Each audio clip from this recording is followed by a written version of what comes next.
열왕기하 14장 8절에서 20절 말씀입니다. 아마샤가 예후의 손자 여호아하스 아들 이스라엘 왕 요아스에게 사자를 보내 이르되 오라 우리가 서로 대면하자 한지라. 이스라엘 왕 요아스가 유다의 왕 아마샤에게 사람을 보내 이르되 레바논 가시점과 레바논 백향목에게 전가를 보내어 이르기를 내 딸을 내 아들에게 주어 아내로 삼게 하라 하였더니 레바논 들짐승이 지나가다가 그 자식물을 짓밟았느니라. 내가 에돔을 쳐서 파하였으므로 마음이 교만하였으니 스스로 영광을 삼아 왕궁에나 내 집으로 돌아가라. 어찌하여 화를 자초하여 너와 유다가 함께 망하고자 하느냐 하나. 아마샤가 듣지 아니하므로 이스라엘의 왕 요아스가 올라와서 그와 유다의 왕 아마샤가 유다의 베세메스에서 대면하였더니 유다가 이스라엘 앞에서 패하여 각기 장막으로 도망한지라. 이스라엘 왕 요아스가 베세메스에서 아하시아의 손자 요아스의 아들 유다 왕 아마샤를 사로잡고 예루살렘에 이르러 예루살렘 성벽을 에브라임 문에서부터 성 모퉁이까지 400규빗을 헐고 또 여호와의 성전과 왕궁 곳간에 있는 은과 모든 기명을 탈취하고 또 사람을 볼모로 잡고서 사마리아로 돌아갔더라. 요아스의 남은 사적과 그의 업적과 또 유다의 왕 아마샤와 싸운 일은 이스라엘 왕 역대지략에 기록되지 아니하였느냐. 요아스가 그의 조상들과 함께 잠에 이스라엘 왕들과 사마리아에 함께 장사되고 그의 아들 여로보암이 대신하여 왕이 되니라. 이스라엘 왕 여호아스의 아들 요아스가 죽은 후에도 유다의 왕 요아스의 아들 아마샤가 15년간을 생존하였더라. 아마샤의 남은 행적은 유다 왕 역대지략에 기록되지 아니하였느냐. 예루살렘에서 무리가 그를 반역한 고로 그가 라기스로 도망하였더니 반역한 무리가 사람을 라기스로 따라보내 그를 거기서 죽이게 하고 그 시체를 말에 실어다가 예루살렘에서 그의 조상들과 함께 다윗성에 장사하니라. 아멘.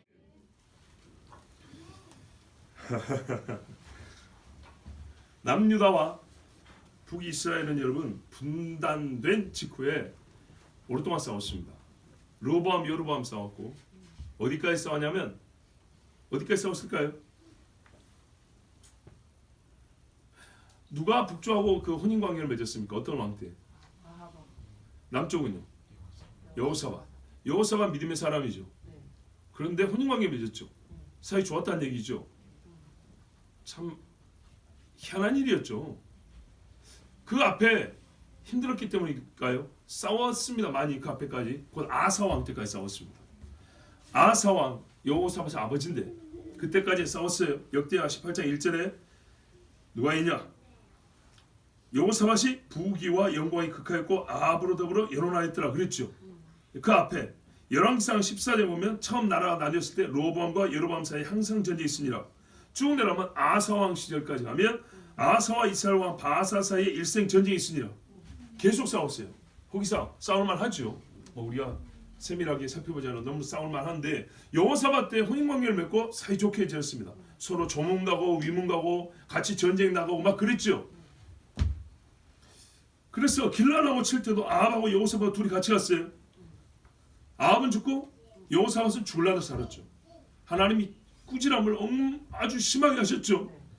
그 다음에 여호사밧이 정신 차리긴 했지만 혼인관계를 맺고 나니까 그 아들 손자 때까지 서로 어떻게 외갓집이잖아요. 그러다 보니까 친하게 지냈어요. 자, 이제 질문 하나 합니다. 그 친하게 지내서 좋았습니까? 이름도 비슷하게 지었어요. 지금 우리가 그 비슷한 이름들 계속 보잖아요. 뭐 이쪽이 아하시아, 저쪽이 아하시아, 이쪽에 여호람했다, 요람했다, 이쪽에 요람했다, 여호람했다, 여기 요아스, 저기 요아스. 굉장히 헷갈리는 시대죠. 이때가 좋았던 시절입니다. 서로 경쟁하듯 좋은 이름 또는 따라가듯 같은 이름.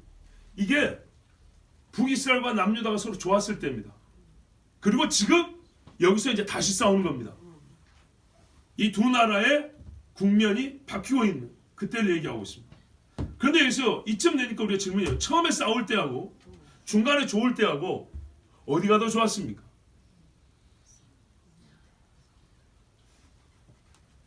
바꿔서 말할까요? 언제가 더 안 좋았죠? 서로 같이 손잡을 때 좋은 거 아닌가요? 안 싸우고 그렇죠. 당대는 서로 좋았을지 몰라요.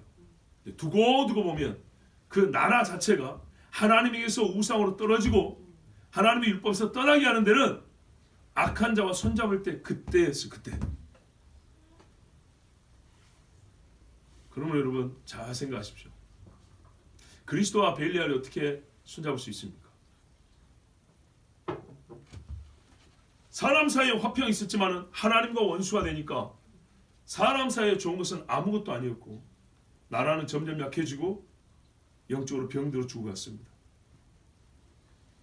이제 다시 싸움이 시작되었습니다. 그런데 이 싸움이 왜 시작됐느냐?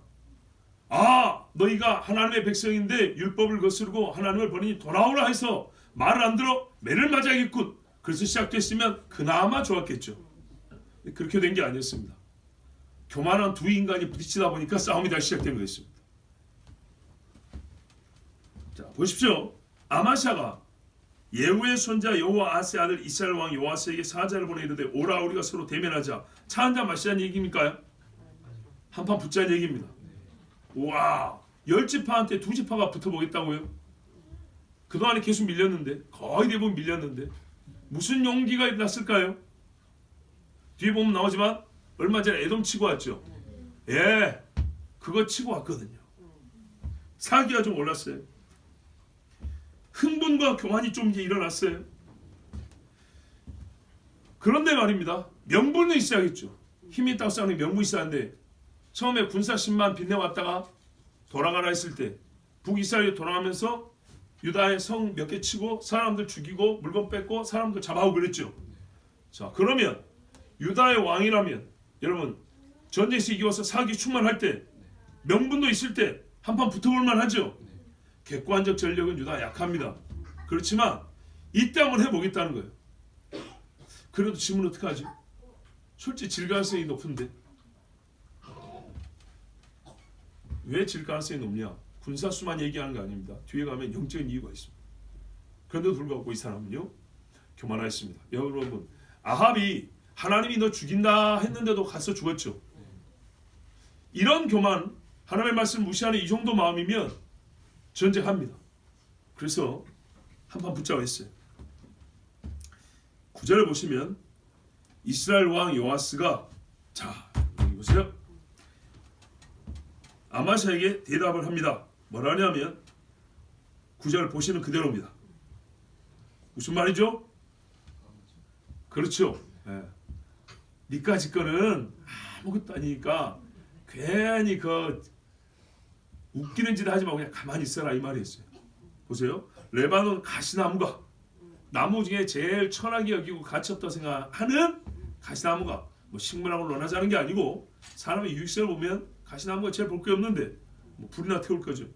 백향목이 최고급 제목이죠. 냄새 좋지, 튼튼하지, 성전 짓고 집 짓고 배 만들 때 다 쓰는 거죠. 비교가 안 되죠.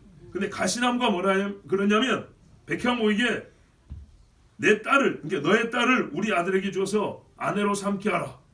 여러분 남녀가 공평하지만 어감상 네 딸을 내 아들에게 주라. 어디가 위에 있어요? 아들이요 딸이에요? 아들이죠.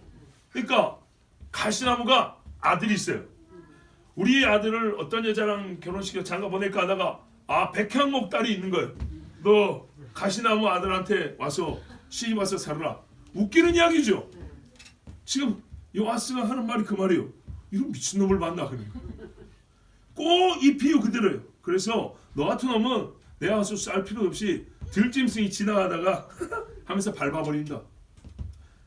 진짜 한 주먹감도 안 되는 것이 지금 까불고 있어. 니하고 나하고 뭐 같은 왕이니까 같은 줄 아냐? 왕이라고 해서 같은 줄 아냐? 굉장히 아마샤를 무시하고 있어요. 평소에 이런 그 무시하는 느낌을 좀 받았을지도 몰라요. 그래서 이제 붙자고 했는데 요아스가 이렇게 무시를 하자 아직 안 끝났군요. 10절에 계속 이어집니다. 네가 에돔을 쳐서 파하였으므로 마음이 교만하였으니 요아스는 아마샤가 왜 도발하는지 나름대로 원인 파악이 끝났어요. 에돔 정규군도 아니고 그 게릴라 같은 애들 좀 이겼다고 네가 대이스라엘 군대하고 싸워보겠다고 그 말입니다. 다 알고 있어요. 그러니까 알았으니까 그래 이겼어. 그러니까 이긴 거 가지고 너희 집에 가서 쉬고 왕궁에서 네 안에서 영광이나 취하지 나에게서 무슨 더 싸워서 더 영광을 취하겠다고 그런 헛된 생각하지 마라. 예, 그랬던 겁니다. 만약에 계속 네가 이런 헛된 도발을 하면 너와 유다가 함께 망할 것이다 그랬습니다. 자, 여러분 성경에 잠언에 2번이나 나오죠. 교만은 뭐의 선봉이라고요? 패망의 선봉이다. 선봉은 뭡니까? 전쟁할 때 맨 앞서 싸우는 장군을 선봉이라고 합니다. 어떤 단체전에서도 선봉이 중요한 이유는 사기이기 때문입니다. 그래서 싸움 제일 잘하는 사람이 결승전에 마지막에 뛰지만 기세가 제일 좋은 사람이 앞에 서는 겁니다. 기세가 제일 좋은 사람. 그래야 뒷다른 사람들이 혹 지더라도 그 기세로 밀고 들어가니까. 자, 그런데요. 패망하는데 제일 기세가 좋은 거. 얘가 나가면 반드시 패망하는 결과를 끌고 나와요. 그게 뭐라고요? 교만이로 교만. 근데 요아스도 교만한데 아마샤가 지금 교만한 마음을 갖고 있다고 요아스 읽어냈어요. 네가 에돔 좀 이겼다고 교만해졌구나. 여러분, 교만이 이제 문제가 뭐냐면 왜 패망이 선봉이 되냐면 교만하면 악을 도모하게 돼요. 좋은 일을 하려고 하지 않고 꼭 죽을 일을 꾸민단 말이에요. 더 무서운 거는 교만이 가득하 있으면 충고를 안 듣습니다. 충고를 안 들을 뿐만 아니라 충고에 대해 분노를 합니다. 분노가 또 이 처음에 갖고 있던 교만한 행위의 또 다른 명분이 됩니다.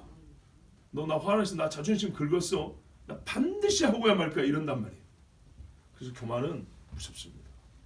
그 자체 자기를 높이기 때문에 죄지만 듣지 않고 들리는 말을 분노로 삼아 또 악한 일을 행할 에너지와 계기로 삼기 때문에 교만은 반드시 패망의 선봉입니다. 거만한 마음 비슷하죠. 거자가 한자표는 클 거자입니다. 클 거. 크다는 거예요. 자기를 의시된 게 크다는 거예요. 그러면 뭐 한다고요? 넘어짐의 앞잡이니라. 반드시 마음이 커가지고 이렇게 배 밖으로 나온 사람들은요 1등으로 넘어져야 돼 있어요. 1등으로 넘어지면 어떻게 될까요? 뒤따른 사람들이 위에서 계속 덮겠죠. 터져 죽게 돼 있습니다. 그러므로 여러분 마음을 절대로 교만하거나 크게 갖지 마십시오. 자기를 높이지 마세요. 벌써 11절에 아마샤가 안 들었어요. 그래서 어쩔 수 없이 붙었는데 어디서 싸웠냐? 유다의 베세메스입니다. 베세메스 들어보신 적 있죠? 어디서요? 거기서. 그렇죠? 그 법궤 뺏겼을 때 블레셋 사람들이 수레에다가 법궤 실어가지고 베세메스 향해서 전나는 암소 2마리. 이게 우연이냐? 하나님의 섭리로 된 필연이냐? 새끼난 암소가 뒤에 새끼들이 있는데 뒤돌아보고 안 가죠. 근데 울지도 않고 뒤도 안 보고 직진해서 갔다 했어요. 완전 본성을 거스르는. 그래서 하나님의 섭리구나 알았다 했어요. 그게 베세메스입니다. 베세메스는 저를 보십시오. 여기가 예루살렘이면 베세메스는 요만큼 있어요. 약간 아래 요만큼. 그러면요 베세메스에서 이겨가지고 예루살렘으로 뒤에 왔다 그랬죠. 이렇게 들어온 거예요. 자 보세요. 약간 위쪽이 이렇게 들어옵니다. 여기서 이렇게 올라온 게 아니고 길이 이렇게 돼 있어요. 이렇게 기억하세요. 자 여기서 이제 유다가 졌습니다. 12절에 패하여 각기 장막으로 도망한지라 흩어졌다는 얘기입니다. 그러니까는요 뭐랄까 이스라엘 군대에서 보기에 유다 군대는 오합지졸처럼 보인 거예요. 각기 흩어져서 없어진 거예요. 13절 치명적인 패배의 원인이지만 또 패배했기 때문에 나온 결론 아마샤 임금 왕이 사로잡혔습니다. 13절을 보세요. 요아스 아들 유다와 아마샤를 사로잡고 그랬어요. 대구력이죠. 무모한 도전을 내고 호기로운 싸움을 유발했던 사람이 너 나와봐야 뒤집어 맞고 들어온 경우가 있습니다. 이 경우가 그래요. 교만하게 괜히 까불다가 잡혔습니다. 야 얼마나 부끄러웠을까요? 여기서 북이스라엘 왕 요아스가 남유다의 왕 아마샤를 잡은 것으로만 해도 크게 승리한 것인데 이놈이 이제 참 그래서 교만을 자꾸 낳는데요. 여기서 멈추지 않고 예루살렘 진격을 명합니다. 왜 그랬을까요? 가장 뭐랄까요? 비정치적인 사사로운 이유를 찾아보자면 보고 싶었기 때문일 수 있어요. 예루살렘 못 본 지가 얼마나 오래됐습니까? 그렇죠? 지금 나라가 나뉜 지가 몇백 년이 지났는데 예루살렘 못 본 지 참 오래됐죠. 이 왕은 처음 보는 거고요. 예루살렘 한번 가보자. 가까우니까. 그래서일 수도 있습니다. 그런데 두 번째는요. 예루살렘 가서 한 일을 보면 왜 굳이 여기를 오려고 했는가? 예루살렘까지 진격하려고 했는가를 알 수가 있어요. 자, 13절 보세요. 예루살렘에 이르러 왕을 끌고 예루살렘까지 온 거예요. 예루살렘 사람들 보기에 자기들의 왕이 어떻게 보였을까요? 비참한 정도가 아니라 바보 같은 짓을 해서. 왜냐하면 겸손한 상태에서 싸움을 해서 진 게 아니고 교만하고 자기를 높인 상태에서 싸우다 졌단 말이죠. 그것도 잡히기까지 했어요. 잡혔다는 말은 사실은 죽었다는 얘기입니다. 여러분, 잠수함이 이렇게 바닷속으로 다니죠. 그죠? 근데 숨쉬려고 가끔 나와요. 숨쉬려고 나오는 거 말고 다른 나라 군함을 뒤쫓아가다가 중간에 물 위로 올라오는 경우가 있어요. 왜 올라오는지 아세요? 군함한테 들켰다는 얘기예요.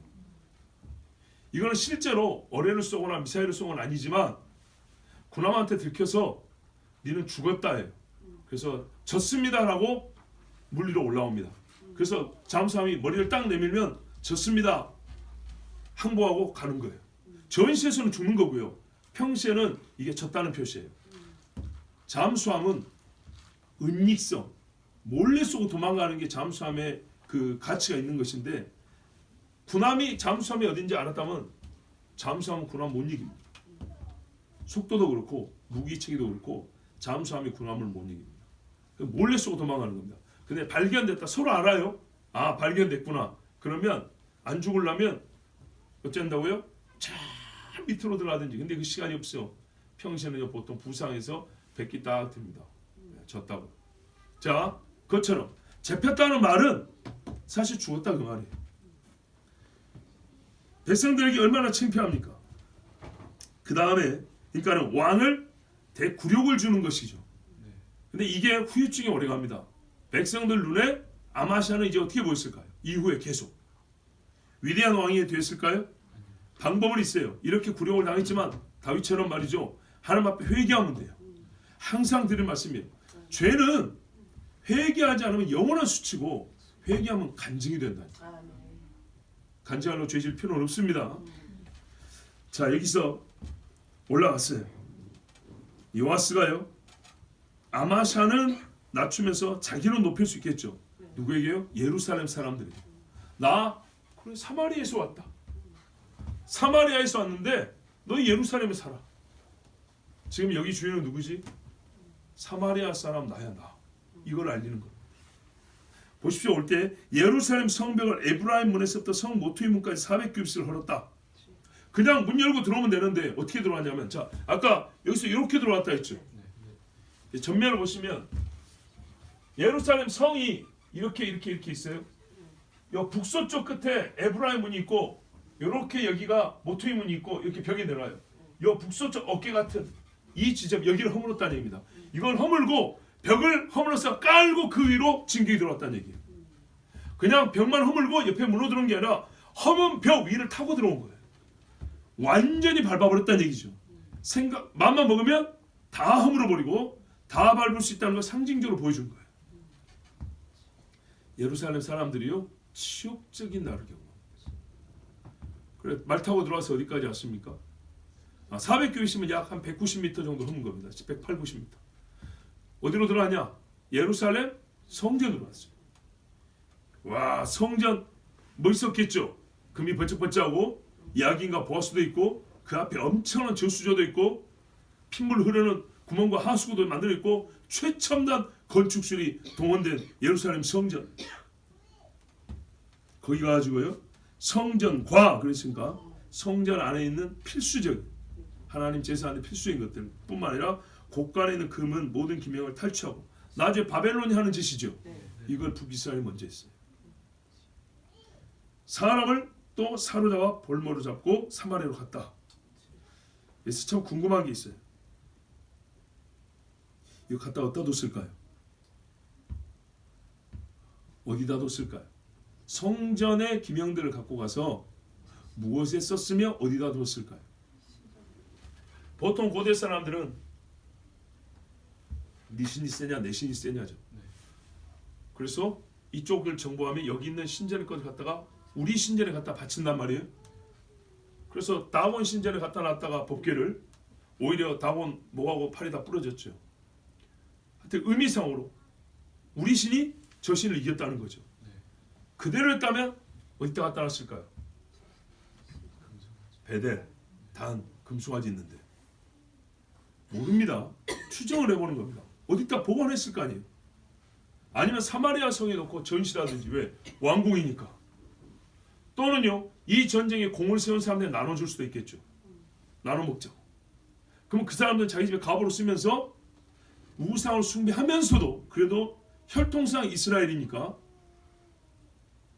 자기 집에 마치 저쪽 천주교 사람들이 그 성인들의 유물이라고 하는 것들 그거 가져다가 신성시하고 보관하고 있는 것처럼 그렇게 써먹을 수도 있겠죠. 아니 이거는 꼭 그랬다는 게 아니고 궁금하더라고요. 이걸 가져다가 어디다 두었을까? 무엇에 썼을까?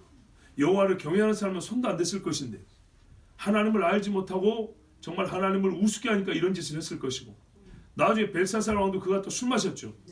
북이스라엘 사람도 꼭 그런 짓을 했지 않았을까 그 말입니다. 저 사람들 끌어왔습니다. 어디 있는 사람들이죠? 주로 예루살렘에 있는 사람들이죠. 군인들만이 아니라 일반 사람들을 데려가 잡아왔다 이 말입니다. 그러면 아마샤 왕이 남유다의 아마샤 왕이 원망을 많이 듣게 되겠죠. 전략적으로 전쟁이 끝난 후에도 남쪽을 계속 분열시키고 약화시키는데 전략적인 방법으로 이 사람들을 잡아갔을 수 있습니다. 하여튼 이거는 어쨌든 간에 북쪽에는 유리하고 남쪽에는 불리한 그런 일이었습니다. 그런데 여기서 또 하나 궁금한 게 있습니다. 성경이 요아스에 관하여 판단한 말보다 아마샤에 대하여 판단한 말이 기본적으로 좋았었습니다. 열왕기하 14장 3절에 우리 이 본문 14장 처음 3절을 보면 아마샤가 여호와 보시기에 정직히 행하였으나 하고 일단 정직하다고 했습니다. 그렇으나 나라고 한 거는 정직하지 않았다는 게 아니라 다윗 정도는 못됐다는 얘기를 하려는 거지 다른 이스라엘과 유다 왕들의 평균치에 비해서는 잘했다는 이야기입니다. 특별히 뭘 잘했냐 하니까 하나님의 율법을 준수하려고 자기 아버지를 죽인 자들을 잡아가지고 처형할 때 3족을 멸하고 9족을 멸하지 않고 오직 손에 피 묻힌 그 사람들만 죽이고 그들의 가족 자녀들은 손 안 댔다는 얘기입니다. 정략적으로 볼 때 이거 다 없애야 된단 말이에요. 그런데 안 했다는 거예요. 이게 여호와의 말씀을 순종하는 대표적인 사건이었어요. 그래서 아마샤는 하나님 보기 정직하다고 그랬어요. 그런데 여호와 보시기에 정직하다는 아마샤하고 요아스하고 싸웠는데 왜 아마샤가 이렇게 패할 뿐만 아니라 대불력을 하고 성전이 밟히는 지경에까지 이르렀을까요? 왜 하나님이 그렇게 하게 하셨을까요? 심해도 너무 심한 거 아닌가 이 말입니다. 자, 북이스라엘의 요아스가 말입니다. 누구 손자냐면 예후의 손자. 하나님을 알지만은 그 아버지도 그렇고 요아스도 그렇고 별로 그렇습니다. 왜냐하면 엘리사가 당대 선지자인데 엘리사한테 잘하지 않았습니다. 근데 언제 잘했냐? 엘리사 죽기 전에 찾아와서 내 아버지여 이스라엘의 병과 마병하면서 문병하면서 축복을 구한 사람이 이 바로 요아스입니다. 그러니까 여기서 우리가 좀 생각할 게 있어요. 기본적으로 제일 좋은 거는 처음부터 잘 믿어서 끝까지 잘 믿는 거예요. 하나님 앞에 처음부터 겸손하고 더럽혀지지 않냐고 마지막까지 겸손과 순결을 지키는 겁니다.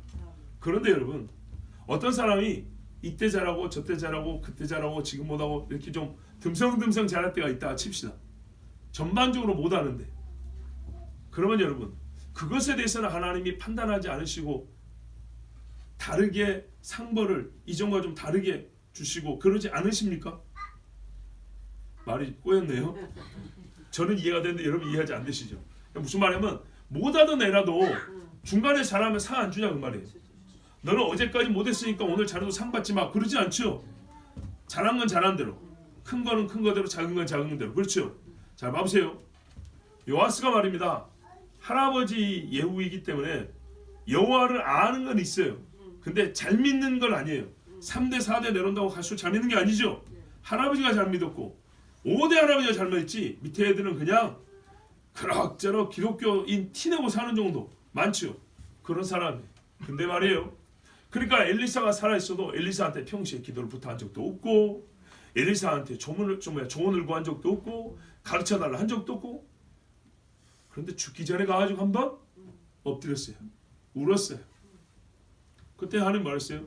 창문 열고 화살 쏘고 땅 치라고 그랬죠. 그래서 아람을 3번 이겼죠. 이 사람이 요아스란 말이에요. 자, 요아스가 이건 잘했습니까? 잘못했습니까? 잘했죠. 그리고 보세요. 아마샤가 도발했을 때도 기분 나쁘죠. 나를 만만하게 봤나? 나하고 한판 붙어보자고? 이랬단 말이죠. 좋다 이놈아 일이 나가야 된단 말이에요. 그런데 되도록이면 싸움 안 하려고 그래 알았으니까 당신 이번에 에돔하고 이겨서 영광이 커. 집에서 그거 잘 누리고 계세요. 기분은 나빴지만 좀 비꼬는 시기지만 어쨌든 전쟁을 안 하려고 그랬죠. 요아스가 보세요. 뒤에 가면 조금 잘한 거예요. 아마샤는 어떻게 했어요? 처음에 잘했죠. 우리 지난주가 지지난주에 들렸잖아요. 처음 좋았다. 처음에 잘했는데 뒤에 에돔을 쳤지 않습니까? 에돔을 친 다음에 어떻게 했어요? 그렇죠. 그래요. 교만한데 요게 맞아요. 본문대로. 역대하 25장에 가면 뭐가 나오냐면 에돔을 친 다음에 에돔의 우상을 가지고 들어와요. 유다로. 그러니까는 선지자 한 사람이 와가지고 책망을 합니다. 하나님께서 왕의 손으로 에돔을 이기게 하셨는데 어찌 에돔 백성을 구하지도 못한 저 귀신상을 가져와가지고 이스라엘의 죄를 더하게 하십니까? 하나님을 분노케 하십니까? 책망을 했어요. 아니 에돔을 이기게 해줬으면 그 잘 사람 앞에 번제를 드릴 것인데 거기에 우상을 가져다가 예루살렘으로 돌아왔다고. 잘못했죠. 크게 잘못했죠. 그래서 선지자를 보내서 하나님이 책망을 했더니 아마샤가 뭐라고 했습니까? 지지난주에 들으신 걸 기억하시면 네가 한 대 맞고 잡구나. 맞아 죽기 싫으면 꺼져라 그랬어요. 선지자한테 이렇게 말을 했어요. 본문이 그래요. 보세요. 우리가 너를 왕의 모사를 삼았느냐 그치라 어찌하여 맞으라 하느냐 맞으려 하느냐. 한마디만 더 하면 매를 때리겠다. 이렇게 아주 모욕적인 말을 했어요. 그러자 선지자가 뭐라 그랬냐. 왕이 일을 행하고 나의 경고를 듣지 아니하니 하나님이 왕을 멸하시기로 결정하신 줄 아노라 이러고 갔어요. 하나님의 말씀이 땅에 떨어집니까? 아니죠. 아합을 향해서 뭐였어요? 하나님이 왕을 죽이기로 결정하셨나이다. 미가야가 그랬죠. 그랬더니 아합이 듣고 회개했습니까? 아니죠. 저놈을 내가 올 때까지 고생에 물고 고생의 떡을 물고 강에 가둬놔 버렸어요. 그때 미가야가 뭐라 했어요?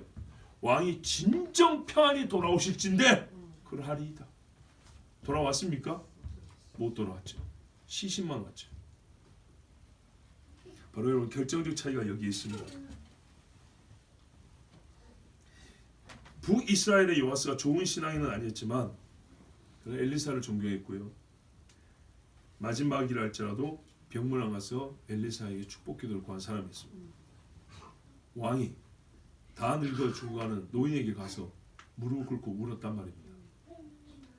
아 결국 마지막 가서 잘하면 되나? 그런 뜻은 아닙니다. 그때라도 잘했다는 겁니다. 근데 아마샤는 뒤로 갈수록 교만하고 보세요. 에돔을 치기 전하고 그 후에 한 번도 하나님 말씀 안 듣습니다. 그 전에는 알고 있는 율법으로도 하나님 뜻에 맞게 살기 충분했어요. 근데 그 뒤에는 선지자가 추가로 와서 말을 해줘도 전혀 듣지 않았어요. 여러분 주 예수님의 말씀을 기억하시죠? 요한복음 13장 20절에 내가 진실로 진실로 너에게 이르노니 나의 보낸 자를 영접하는 자는 나를 영접하는 것이고 나를 영접하는 자는 나를 보내신 이를 영접하는 것이니라.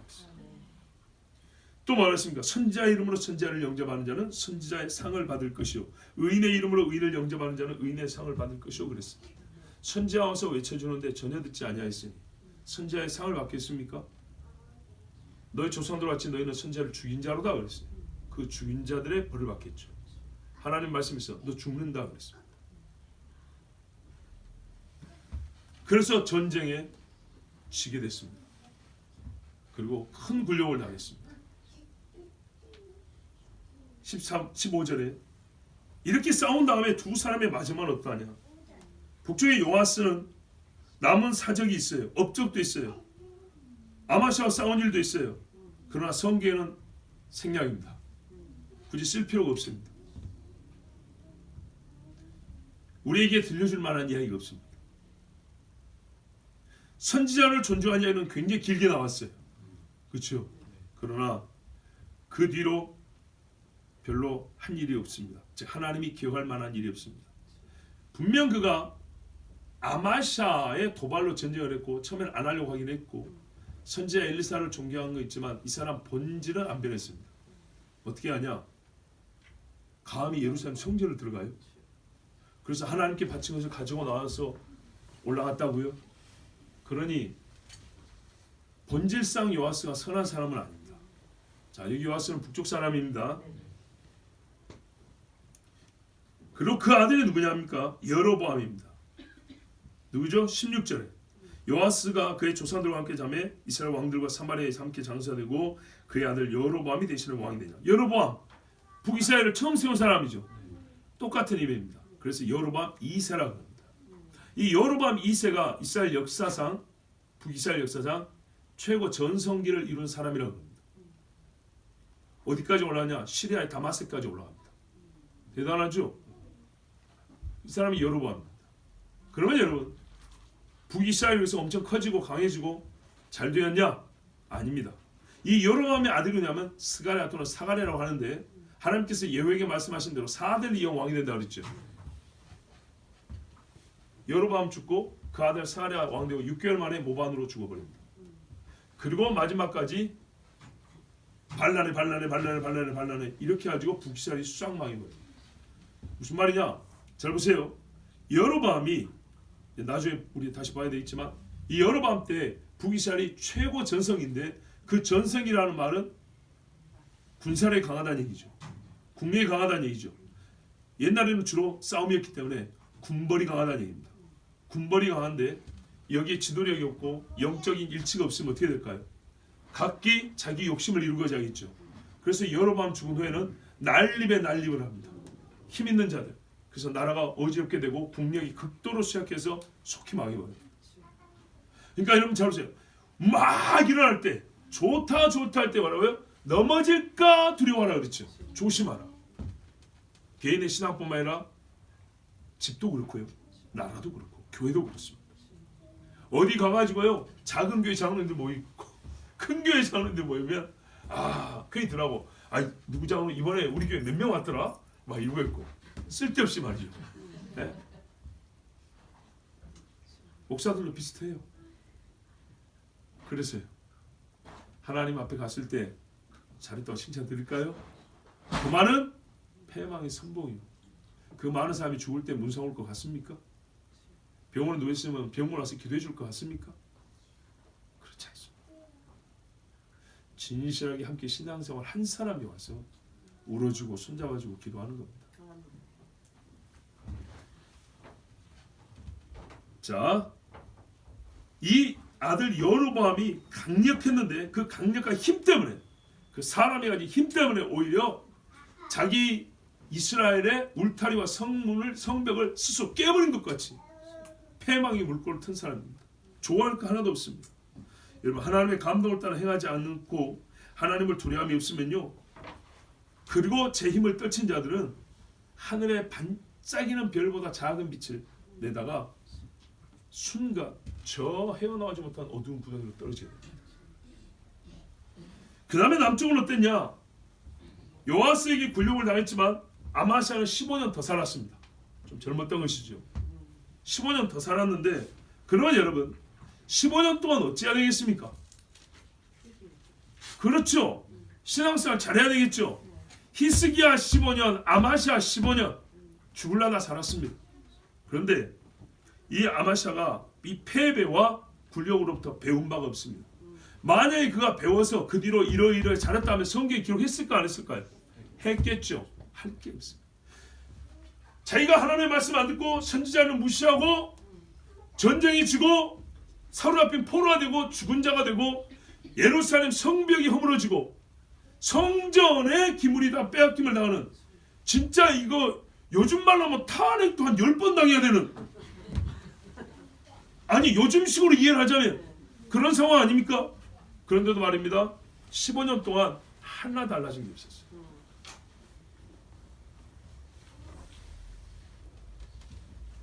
너무 아쉽습니다. 15년 동안 배운 것도 없고 변한 것도 없고,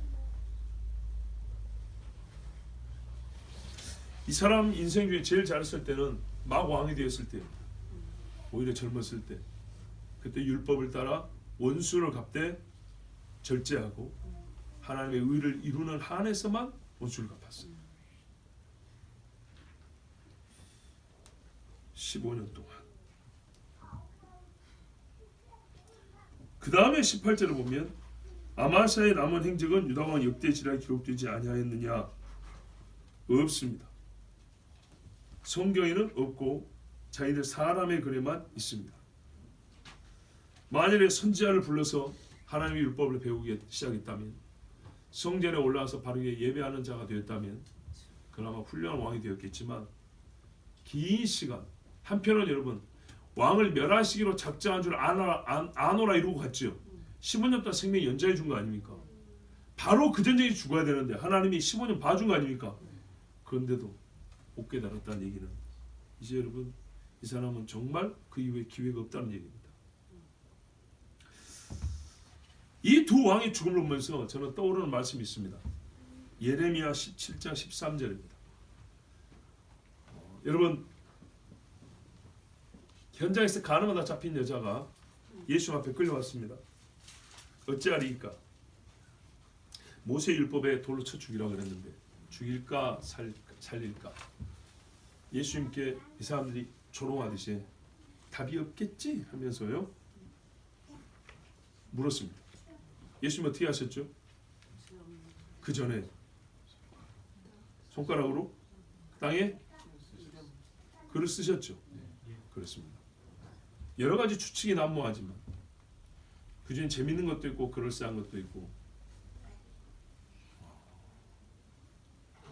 성경적으로 볼 때 우리가 모른다면 가장 가능성 있는 게 바로 이 예레미야 17장 13절입니다.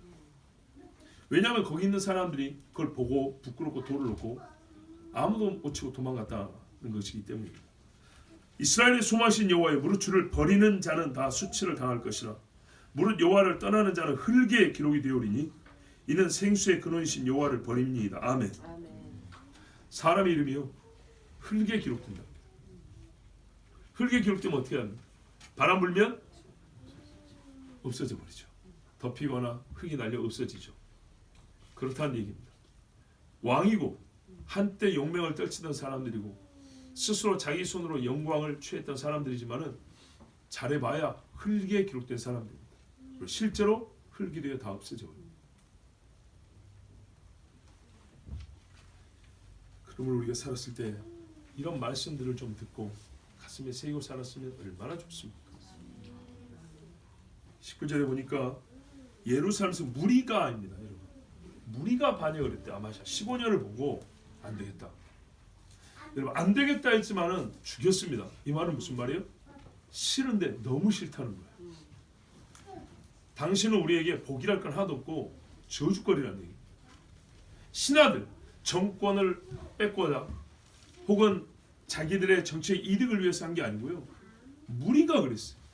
물론 힘 있는 어떤 사람이 주도를 했겠지만 전체적으로 예루살렘에 사는 시민들 전부가 아마시아를 원하지 않았습니다.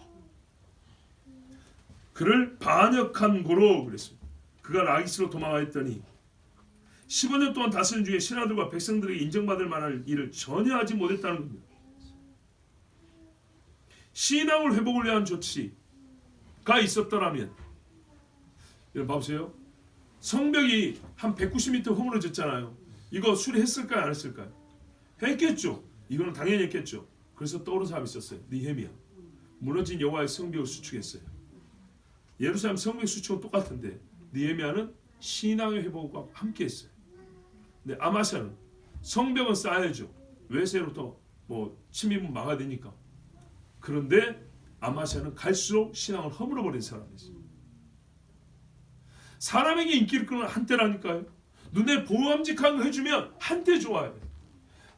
교회도 남의 교회에 좀 자랑할 만, 우리 교회도 뭐 있고 하면 한때 자랑할 만해요.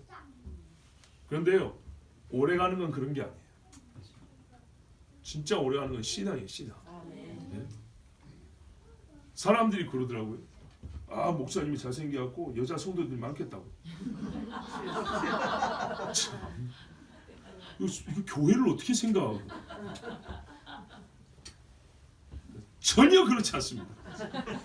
절대. 그리고 여자 성도들이 저를 좀 어려워합니다. 무서워하거나 어려워합니다. 여러분, 세간에는요 그런 이야기들이 많습니다. 저기 강남한 무슨 교회 목사님 잘생겼죠. 지금 연세가 좀 들었지만은 젊을 때 생각해 보세요. 아주 천박한 농담들이 안 믿는 사람 사이에서 많이 돌아다닙니다. 세상에서 들리는 소리는 정말 좀 못 배운 신앙인들에도 비하지 못할 정도로 천박한 소리가 얼마나 많은지 모르겠어요.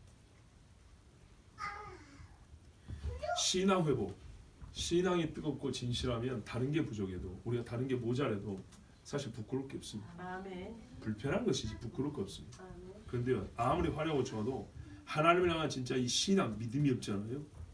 하나님은 여호와는 나의 하나님이십니다. 나는 주님밖에 없습니다. 이게 없잖아요. 그러면은 영원한 부끄러움을 당하고요. 사람에게도 수치를 당합니다.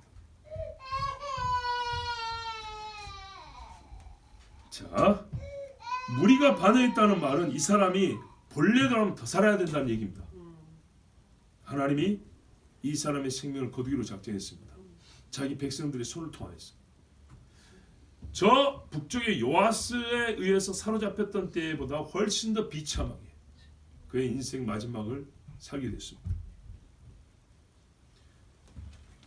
하나님 앞에 신뢰를 얻지 못한 사람은 사람에게도 신뢰를 얻지 못하고요. 하나님의 지혜를 사서 갖고 있지 못한 사람은 사람들도 어리석다 소리 듣습니다. 사람에게 지혜로운 척 해봐야 그건 사람들이 지혜로운 척 잠깐 속아주는 척하고요. 뒤에 가서는 바보라고 욕합니다. 그런데 진짜로 하나님이 지혜를 갖고 있고 하나님을 경외하는 사람은요, 훨씬 세상적으로 뛰어나다고 인정받는 사람들도 그 사람을 우습게 못 봅니다. 진짜입니다. 하나님을 경외하시고 아멘. 하나님 앞에 자기를 낮추십시오. 아멘. 반드시 사람 앞에도 존귀를 얻게 되어 있습니다. 아멘. 라기스로 도망갔다 그랬습니다. 라기스는 여기가 예루살렘은 요 밑에 쪽에 있습니다. 서남쪽 이쪽에. 거기서 숨어 있었어요. 그러니까 가는 길에 잡아 죽인 게 아니고 거기 피신해서 거기서 살고 있었어요. 살고 있는데 암살자들을 보면서 거기서 죽여버린 거예요. 자, 이 19절 보세요. 라기스로 도망하였더니 이미 간 거예요. 반역한 무리가 사람을 라기스로 따라 보내 그를 거기서 죽이게 하였다 했습니다. 20절에 그 후에 어떻게 했냐? 시신은 말에 실어 와서 말에 실어다가 진짜 같죠? 여러분, 사람의 시신은요 어깨에 짊어집니다. 그죠? 최소한 말에 실었다는 것은 전쟁에서 막 죽은 사람들 막 많은 수가 죽었을 때, 아니면 뭐 수용소에서 시신 처리할 때 짐처럼 실어다, 이런 식이에요. 왕을 이렇게 했다는. 자, 이렇게 해서 다윗성에, 그리고 왕이라고 왕들의 무덤에 안치를 해줬어요. 자, 또 여기서 한 가지 궁금한 게 있습니다. 아마샤의 아버지가 요아스입니다. 요아스도 반역으로 죽었습니다. 왜? 제사장을 죽였지 않습니까? 선지자이자 제사장을 죽였어요. 그래서 하나님께서 요아스도 반역으로 죽게 했는데 요아스도 어릴 때가 좋았죠. 7살에 왕이 돼요. 20대가 좋았어. 자, 근데 이 요아스를 죽인 자를 아마샤가 아들이 왕이 돼가지고 나중에 어른 돼서 잡아 죽였어요. 그러면 이걸 경험한 사람들이니까 아마샤의 아들 아사랴가 이 누구 왕으로 세웁니다. 그죠? 그의 아들 21절에 보면 그렇죠. 22절에 아사랴를 세우죠. 그러면 이 아사랴 이때 한 4살쯤 돼요. 그럼 얘가 커가지고 똑같이 자기 아버지 죽인 자를 죽일 수도 있겠죠. 그런데 왜 이 사람들이 그 아들을 죽이지 않고 왕으로 세우면서 아마샤를 죽였을까요? 그러니까 저를 보세요. 요아스를 죽인 자를 아마샤가 왕이 돼서 죽였어요. 좀 아마샤를 죽인 자를 그 아들 아사랴가 또 죽일 거 아닙니까? 이런 일을 경험을 해놓고도 장래가 두렵지도 않은지 왜 왕을 또 죽였냐 이 말이죠. 그거는 상황을 볼 때 자신 있었다는 얘기죠. 네. 무슨 말이냐면 몇 사람의 정치적 못반이 아니고 무리가 있기 때문에. 그리고 아사랴가 4살밖에 안 되잖아요. 그러면 이 아이를 소위 자기들의 영향권 안에서 키우고 그리고 자기들이 이미 힘이 있으니까 왕을 죽였겠죠. 그 힘을 계속 공고히 할 수 있다라는 자신감이 있으면 왕을 또 죽일 수 있겠죠. 아마 이제 우리가 현실을 내서는 어떻게 이런 일이 있었을까라는 생각해 볼 때 그럴 수 있었다는 얘기입니다. 자, 여러분 아마샤가 처음에 어릴 때 율법을 들었어요. 율법을 들었는데 율법을 들어도 보세요. 6월절 지키라 대표적입니다. 잘 보이는 말씀입니다. 안식을 지켜라 잘 들리는 말씀입니다. 그런데 아버지의 원수를 갚되 사람을 죄값을 갚되 아비의 죄를 자녀에게 묻지 말고 자녀의 죄를 아비에게 묻지 말고 이런 말씀은 율법에서 잘 안 보이는 데 있는 말씀들입니다. 잘 기억 못합니다. 그렇죠? 예, 그렇습니다.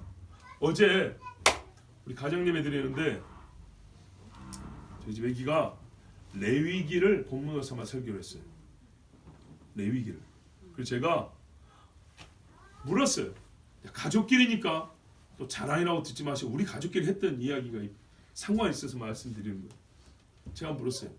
네가 어떻게 레위기를 가정예배 때 설교할 수 있었다고 생각하느냐. 그러니까 하는 말이 지금 선생님들이랑 레위기 통독하고 있어요. 그렇게 대답했어요. 아, 통독하는 부분의 성경은 늘 설교할 수 있는 것이냐. 무슨 말이냐면 지금 하고 있고 읽고 있는 중이기 때문에 혹시 선생님한테 배웠다면 그게 은혜가 돼가지고 한번 나누고 싶다 이런 마음 들 수도 있죠. 그런데 여러분 봅시다. 일반 10몇 살 먹은 아이가 교회에 다니는 아이인데 레위기라는 이 세 글자를 모르는 아이들도 있을까요 없을까요? 있겠죠. 출애굽 사건이 출애굽기에 있다는 것도 모르는 아이가 있을까 없을까요? 있겠죠.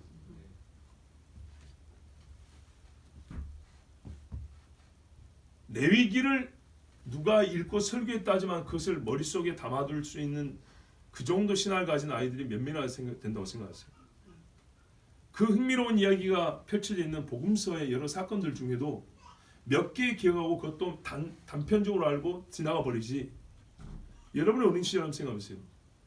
성경 통독으로 레위기를 읽었다고 해서 거기서 어떤 한 구절이 감동이 되어 설교를 해야겠다 정도까지 생각해본 10대 소년 시절을 보낸 분 손 들어보세요. 진짜 양심적으로. 저도 어릴 때부터 성경을 봤지만 동년 시절, 나도 그 시절에 내가 레위기를 알았나? 알지 못했어요. 이게 무슨 말이야? 이게 영성의 문제예요. 우리 집은 율법과 복음을 나누지 않는 집이다. 우리 집은 하나님의 율법을 중히 여기는 집이다. 우리 집은 레위기의 말씀을 옛날 이스라엘에 한때 받았던 옛날 고대 종교임을 취급하지 않는지, 모든 하나님의 말씀이 영원하며 철저하게 지키는 것이 옳다고 믿는지입니다. 복음과 율법은 모순되지 아니하며 율법의 그림자로서 복음을 비추고 있다. 복음을 알기 위해서는 율법을 알아야 한다고 아빠가 가르쳤고 너희가 그렇게 배웠기 때문에 율법을 중히 여기는 것을 우리가 꼭 문장으로 말하지만 이게 내재되어 있는 그런 형식을 갖고 있기 때문에 레위기를 볼 때 조그만 애가 여기서 은혜를 받고 와, 이 말씀 설교하겠다 이런 마음이 나오는 거다. 레위기 성경 공부를 선생님이 100일 1년 내내 가르친다고 해서 그게 설교로 나올 수 있냐? 지루하고 따분하고 어쩔 수 없이 끙끙대면서 하지 마음에 들어오지 않는 레위기는 나갈 수도 없는 거예요. 이건 영성의 문제다. 고로 나는 하나님께 감사하고 기쁘다. 옛적에 몇 년 전에 18년도인가 여러분 설교한 그 설교를 제가 얼마 전에 다시 들었어요. 뭐라고 했냐면 여러분 성령이 함께한 일을 두고 우리가 기뻐할 때 그것을 율법과 대조해 보십시오. 다른 게 있는가? 율법을 지킨 후에 그 일을 신약에 말이죠. 성령이 충만한 사람들이 일하고 같이 놓고 한번 보십시오. 다른 게 있는가? 없습니다. 율법에 충실해 보십시오, 여러분. 부모를 공경하고, 그렇죠? 하나님의 안식일을 지키고, 금식하고, 기도하고, 시기하지 않냐고, 분노하지 않냐고. 자, 그랬을 때 성령의 열매하고 다릅니까? 성령 충만히 살았더니 하나하나가 율법하고 반대되던가요? 천만의 말씀이에요. 그렇지 않아요. 잘했다. 네 안에 성경이 균형 있고 고루고루 들어있고 하나님의 모든 말씀을 중히 여기는 그런 영성을 갖고 있으니 참 기쁘다. 앞으로 계속 그렇게 잘 자라라. 그랬어요. 여러분 아마샤가 어릴 때 율법을 배웠어요. 도드라지게 잘 들리는 것이 아니라 아비의 원수를 자녀에게 갚지 말고 자녀의 죄값을 아비에게 묻지 말라는 이거 어디 붙어있는 건지도 모르는 그런 거를 알고 이 젊은 사람이 그걸 지켰단 말입니다. 그러면 그보다 도드라진 건 얼마나 많을까요? 우상 숭배하지 말라. 여호와 외에는 다른 신을 내게 두지 말라. 이 말씀은 얼마나 잘 들리고 잘 보이는 말씀인가요? 이거를 버렸어요. 갈수록 신학이 떨어져도 형편없이 떨어져 버렸어요. 그 결과 하나님 어떻게 했습니까? 멸하리라고 그랬어요. 아니 선지자 와가지고 큰 거를 시킨 것도 성경있잖아요. 더한 것도 시켜도 할 거 아닙니까? 그랬더니 나아만 알았다고 요단강에 몸을 들어갔죠. 더한 걸 시켜도 해야 될 판에 우상 숭배하지 말라니까 니 맞으려고? 이게 하나님을 경외하는 사람이 할 소리입니까? 교만이 이런 거라고요. 교만이. 교만한 자 요아스나 아마샤가 둘 다 교만했습니다. 다만 사람이 보기에 둘이 붙어서 교만한 놈들 둘이 붙어서 하나가 이겼고 하나가 졌습니다. 여기에 신경 너무 쓰면 안 돼요. 아시겠죠? 여기에 너무 신경 쓰지 마시고 우리가 이 말씀을 때 이것도 이유가 있어요. 하나님 앞에 한 행위로 말미암아 이유가 있지만 이걸 둘러싸고 있는 것은 바뀌지 않았다는 거예요. 요아스가 보세요. 엘리사에게 가가지고 무시했다가 엘리사를 좀 존경했어요. 어릴 때 하나님 말씀 듣다가 뒤에 가서 우상병 무시했어요. 차이가 있죠. 이걸로 전쟁은 달라졌어요.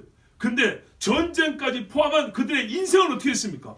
끄트머리는 교만이라는 큰 공집합 안에 같이 들어있어서 합집합이랄 거예요. 이 안에 들어있어서 둘 다 똑같이 흙에 기록된 이름으로 끝나버렸습니다.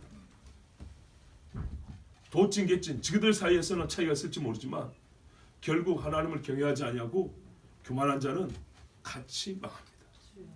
요아스가 그 백성을 끌고 가고 아마샤가 그 백성을 끌고 가고. 여러분 작은 일에 잘하면 하나님이 작은 상을 줍니다. 큰 일에 잘하면 큰 상을 줍니다. 근데 더 중요한 건 뭐냐면요. 큰 일은요. 개개 사건으로 끝난 게 아니라 작은 것을 포함해서 우리의 큰 인생 전체를 어가한다. 이렇게 술에 어깨 이렇게 묶어가지고 끌고 가죠. 이렇게 끌고 갑니다. 그 사람이 갖고 있는 이 바탕이라고 하는 우리가 또 본성이라고 하는 또는 영성이라고 하는 그 사람의 본질이 바뀌지 않으면 좋은 것도 이 속에 들어있고 악한 것도 이 속에 들어있단 말이죠. 본질이 하나님 앞에 경건한 사람은 혹 더러운 것이 있더라도 전체로서 거룩이 끌고 가고 의가 끌고 가는데 이게 악한 사람은 가끔 잘한 일이 있어도 전체로서 늦기 때문에 뭐예요? 죄가 끌고 가고 교만이 끌고 가고 그래서 흙에 기록되고 마는 겁니다. 의로 있는 사람은 자기 죄를 회개할 줄 알아서 생명책에서 자기 이름이 지어지게 하지 않습니다. 배우셔야 됩니다. 저도 배웁니다. 우리가 어디 숨어있는 말씀인가? 야, 너는 그 말씀, 성경에 그런 말씀 있는 거 어떻게 알아? 할 정도로 성경을 많이 읽으십시오. 잘 읽으십시오. 그리고 읽고 넘어가지 말고 언제라도 어떤 상황이라도 그 말씀이 튀어나오실 정도로 말씀이 떠올라서 지금의 나의 상황과 나를 해석할 수 있을 정도로 나의 걸음을 이끌어갈 수 있을 정도로 하나님의 말씀의 사람이 되어야 합니다. 또한 이것은 겸손의 증거될 것입니다. 성경이 이르기를 겸손은 존귀의 앞잡이니라 하였습니다. 그래서 하나님 앞에 존귀함을 받는 우리 모두가 되길 바랍니다. 우리 함께 이 시간에 기도하겠습니다. 하나님 아버지 감사합니다. 부족한 죄인들 또 사랑하셔서 오늘 부르셨습니다. 하나님 우리를 사랑하셔 부르셨는데 부름받은 자들 중에 하나님을 사랑하며 더 사랑하니 오 주여 우리가 주님을 더 사랑하고 싶습니다. 여호와의 말씀을 지키는 자 나의 계명을 가지고 지키는 자는 나를 사랑하는 자니 나도 그를 사랑하여 나도 그를 사랑하고 내 아버지께 그를 보이리라 했습니다. 주여 주님이 우리를 아버지께 데려가기까지 보여주고 싶기까지 주님을 사랑하고 주의 계명을 지키는 자녀들이 되게 하여 주시옵소서. 우리의 마음을 겸손케 하시고 말씀을 하여 순전하고 뜨거운 마음을 허락하여 주시옵소서. 주여 몸으로 기도합니다. 주여